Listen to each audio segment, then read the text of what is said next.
Hi, once again, we are back with this week's installment of Leadership A to Z. And today we are on the letter R, and R is for resilient. Resilient people, well, let's just say that resilient people tend to be happier people across the board, whether they're leaders or not.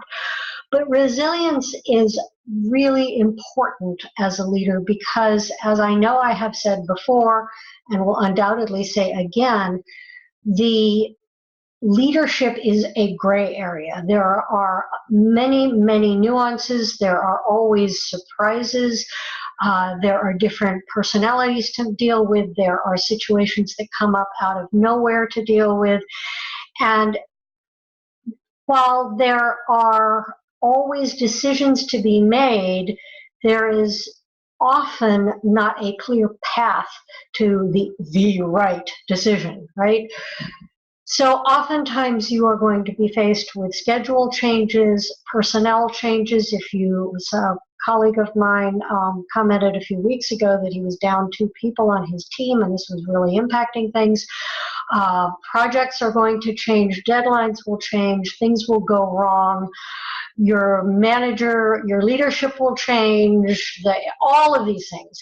The point about being resilient is that you are responsive and fluid in how you handle the gray areas and constant change that is a reality of leadership. So without going into a long dissertation about this, because these are intended to be short videos, how do you cultivate resilience? A big piece of it has to do with not arguing with reality. The change that you're dealing with, the situation that just came up and out of nowhere, is a reality. And trying to say that it's not there is not going to help, or that it shouldn't be there is not going to help. Remember that you have 3 things in your life. You have over here those things that you can control.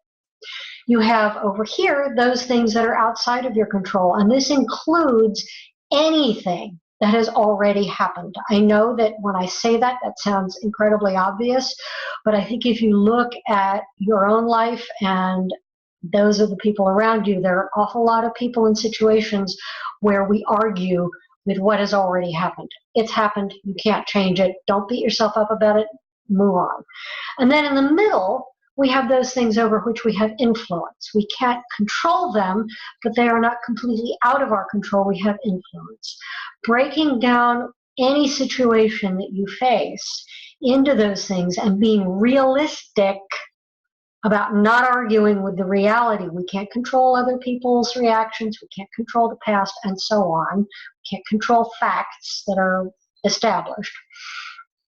So that you have a realistic scope of these things, that will help you develop resilience, because you will be able to be aware of what you can and cannot do in a particular situation. So that's just a quick overview.